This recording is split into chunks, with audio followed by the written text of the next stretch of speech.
Welcome back.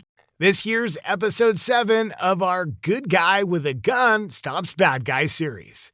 Today we've got a fresh new batch of adrenaline-pumping, action-filled stories just for you. In this episode, we're showcasing 10 more instances where good guys with guns took a stand against bad guys. Prepare to be glued to your seat as we highlight these unsung heroes who stepped up big time when it mattered most. Their tales often slip through the cracks of mainstream reporting. Now, in case some of you are wondering if these are just made up, nope. Just because you don't see these heroic stories dominate the headlines of big news outlets like CNN, etc., doesn't mean they're made up. If you're not aware, there's a selective storytelling in the media thanks to the ESG BS being promoted by Soros and BlackRock. But that's why we're here, bringing you the truth to your screen, one episode at a time. So, let's get into it. Number 1, Montgomery, Alabama. Things went from bad to worse real quick when off-duty deputy, smack in the middle of trying to keep the peace between his squabbling parents, winds up in a shootout where he's forced to return fire on his own father. Yeah, you heard that right. The drama unfolded on Lower Wetumpka Road. Sheriff Derek Cunningham of Montgomery County spilled the details in a press release. The whole mess began as a domestic dispute. What took place during the heat of a domestic situation. This is a traumatic situation that he's in, and so what we're looking from the community is to pray. Deputy Cedric Law, alongside his mom and brother, was en route to snag a protective order when Dad decided to ramp things up by ramming their car. Talk about family drama. As if the car crash was not enough, things escalated quickly when Law stepped out of the car and was shot 5 times by his father. I mean, can you imagine your father doing that? With true grit, the injured deputy managed to fire back, fatally wounding his dad in the process. Despite the life-threatening injuries, he's in stable condition. Now, granted, the good guy in this case is a sheriff deputy, but he was off duty, so this wasn't some police shootout. Good thing he was carrying a firearm too. Number 2, Somerset, Kentucky. A Monday night family drama turned into a real-life action thriller, but with a plot twist no one saw coming. The scene? A home on Poplar Estates Road where things took a deadly turn. The storyline features Travis Popplewell, 26, from Stanford, playing the villain in this grim tale. Pulaski County Sheriff's Office reports that Popplewell was in the midst of assaulting his girlfriend and a child when an unexpected character entered the stage. Another child, specifically the woman's son. In a dramatic role reversal, the little boy took matters into his own hands and shot Popplewell with a handgun. Yep, it's like something out of a Hollywood script, except it's not. The incident turned a supposed safe haven into the backdrop of a tragic scene. Popplewell didn't make it out, pronounced dead right where he fell by the coroner. Authorities are keeping the names of the woman and the kids under wraps, and they're still piecing together who the gun actually belonged to. As for the aftermath, it's all hush-hush with no arrests made. I mean, it's not like they would arrest the boy, right? Number 3, Fayetteville, Texas. One homeowner decided he wasn't just going to sit around and sing campfire songs if trouble came knocking, so he got himself a gun and a license, ready for any Hollywood-worthy showdown. Cue the dramatic entrance of one uninvited guest, 47-year-old Brian Schmidt, who decided to go snooping around our homeowner's Fayetteville property. The plot thickens when Schmidt is spotted casing the joint, poking around inside a vehicle in the building. That's when our Texan homeowner steps up, channeling his inner Clint Eastwood, confronting the trespasser, and with a steady hand and steely gaze, orders him to hit the dirt. Enter stage right, Deputy Chase Cedar, arriving to add some law and order to the scene, but Schmidt wasn't having any of it. What ensued was a good old-fashioned tussle, turning our deputy's routine arrest into a wrestling match.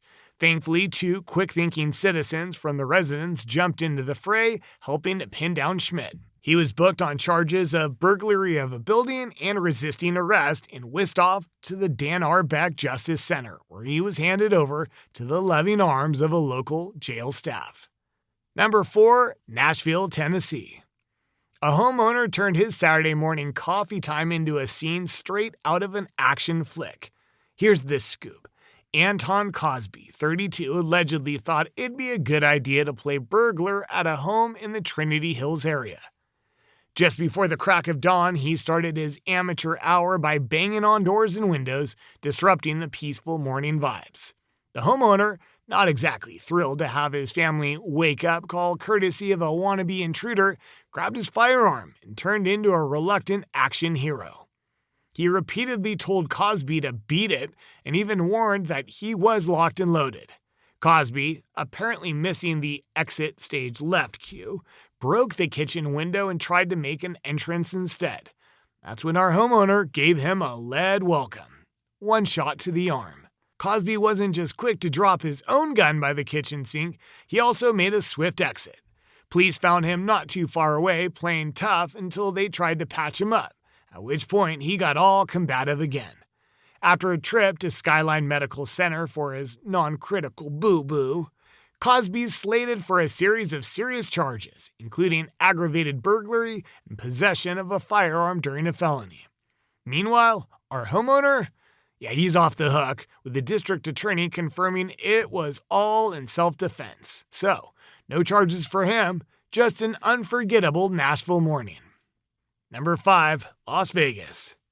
Early Monday morning in a gated community in West Las Vegas, what started as a typical neighborhood squabble quickly escalated into a real-life Western duel, but with a much grimmer outcome. Around the crack of dawn in the serene streets near Twain Avenue and Fort Apache Road, a teenage gunslinger found himself in a heated argument on the street. Enter our other main character, a neighbor just out walking his dog, presumably hoping for nothing more dramatic than his pet doing its business. But instead of morning tranquility, the neighbor walked into a gun-toting showdown. The teen, perhaps mistaking real life for a video game, pointed his gun at the gunwalker and made threats. Little did he know, his neighbor wasn't just any regular Joe, but a legally armed citizen, ready to stand his ground. In a twist that would make Clint Eastwood nod in approval, the dog-walking neighbor drew his own legal firearm and pulled the trigger, hitting the teen in the head in what police called lawful self-defense. The Las Vegas Metropolitan Police confirmed the man acted within his rights and would not face charges. The teen, unfortunately, wound up in extremely critical condition at UMC. Number 6, Philadelphia. 2 guys decided to play bad cop, worse cop by busting into a home on Battersby Street, complete with fake badges in a nefarious plan. But it took a turn when the resident, realizing these were not your average boys in blue, decided not to stick to the script. One of the faux cops tried to zip-tie the resident's hands, but our quick-thinking Mayfair homeowner turned the tables. Digging into his own arsenal, he pulled out a gun and ended the charade for one of the intruders with fatal gunfire. The other suspect made like a tree and left, leaving his partner behind. Police rolled up to the 7200 block to find a not-so-lucky impersonator outside with a new lead collection in his head, chest, and arm. He was rushed to Jefferson Torresdale Hospital, but he didn't make it. Chief Inspector Scott Small gave us the rundown. These 2 creative criminals approached the apartment as the 25-year-old resident was stepping out, forced their way in, and started making some very uncop-like threats. As for the resident, he's a licensed gun owner. He's now advocating for more Philadelphians to arm up legally, given the city's spike in crime. I pulled out and shot right at him, and that's it, he said, describing a moment that mixed shock with sheer survival instinct.